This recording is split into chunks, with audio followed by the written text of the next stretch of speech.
Good morning, everybody. Hope you're having a great day. We are learning the Kitzur Shulchan Aruch. This Taba Abimori Moshe Ben Chaim. We are on. Good morning, everybody. Hope you're having a great day. We are learning the Kitzur Shulchan Aruch. This Taba Abimori Moshe Ben Chaim. Where is that plane? We are.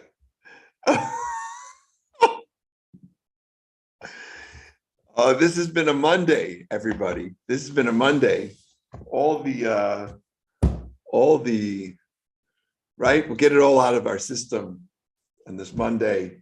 We are in chapter 40. One would think that washing your hands is just, go to the sink, chick-chock, right? Not so fast. Not so fast. It's actually quite an involved ritual. And to do it right. And by the way, I heard a beautiful thing. I read a beautiful thing on Shabbos. There's a Ramban on why the Torah goes into detail on all the Nesim. Wouldn't it have been easier to just say, okay, here's what all the Nesim brought, and then just continue? Why you have to do every Nasi the same thing? So it's based on a midrash. I won't go into the whole depths of it. Read it out.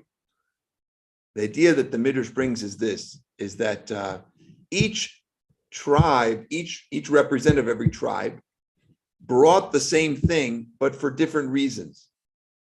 Right? It looked on the externals like they're all involved in the same thing, but their reasons for what they're doing are very different. For example, Zavulun was bringing the silver karas kesef,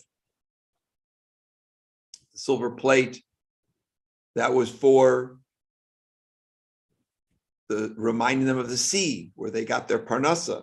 Yisachar, the silver plate, remind them of the preciousness of the Torah. And Rabbi Biederman goes on to talk about this. He's the one who tipped us off to this. Is that things can look on the outside identical, and we can, but actually everybody is doing things with their own intentions and kavanah, right? People can be sitting and learning all the same thing, but they're all learning it in their own unique way. And their own, they're learning the Torah in their own unique way. So it's beautiful. We could really, there's so much to talk about in that idea. But it comes to hand washing too, right? Everybody, it seems very formal. We're supposed to do it in a specific way and so forth. But we learned that in hand washing, right, we're supposed to have some good kavanah here. It's not just splish, splash, I was taking a bath. And we are on number 14. And this subject came up actually yesterday. We had a picnic, Jewish singles picnic in the park. It's forbidden to wash. It's forbidden to eat bread without washing. Even if you want to wrap your hands in a cloth so they don't touch the food. However, they're traveling, they don't have any water. If you know that within 4 mil or less along the route, there's going to be water. Or you could go backwards behind them, out of their way. They're going to find water. You're supposed to go back and find water. Now, by the way, I always keep water in the car. Not for drinking is one thing, but also for hand washing. A person should go ahead and wait until they get to the water source. They should go back 1 mil. So 4 mil in front, 1 mil back. And to wash your hands properly for eating.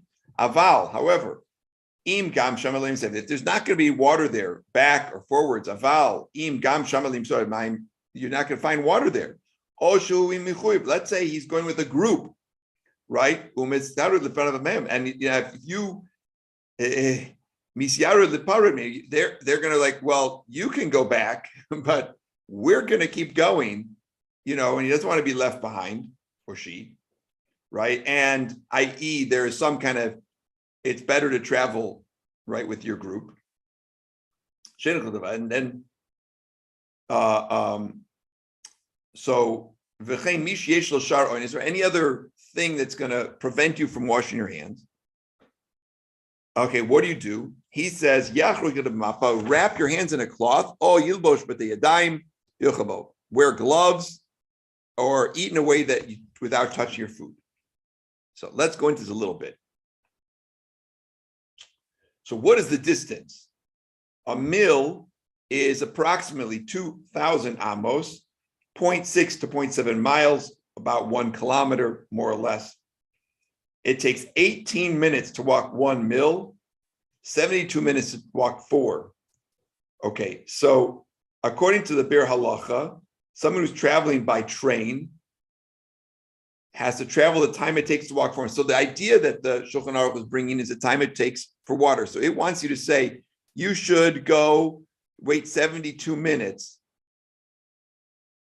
to get it. We're gonna work it out here. Or 18 minutes backwards. Okay. Or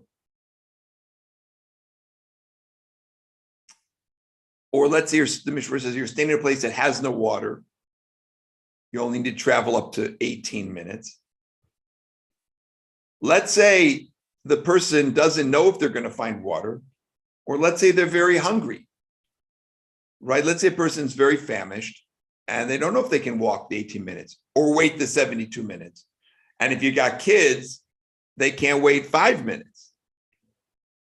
So again, it's not ideal. It's not ideal. However, we're going to wrap our hands.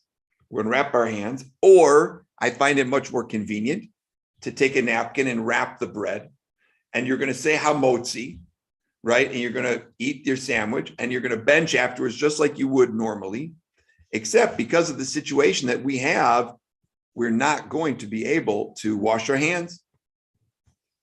So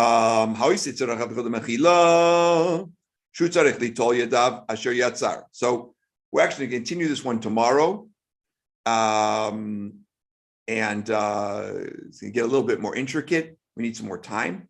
One more thing about the hand washing issue is, not having not having access to water, which comes, let's say, you're hiking and you have a sandwich. Well, you need to have water so you don't get dehydrated. So don't be so holy to use the water you needed for hydration and use it up to wash your hands. If all you have is one bottle of water and you're on a road or a place where there's no other access to water, save the water to drink and wash your hands. And you're going to have to wrap the food and you won't wash your hands. All right. We're going to end there today. It's a little bit shorter class. I apologize. Want to wish everybody a phenomenal day. You too, Rabbi Yonah. Hey, we've got beautiful. We got the UK represented, London in the house. Hello. How are you? Wow, we are really intercontinental with this class. Transatlantic, global. Transatlantic. Everybody's welcome. See if we can get the Southern Hemisphere next.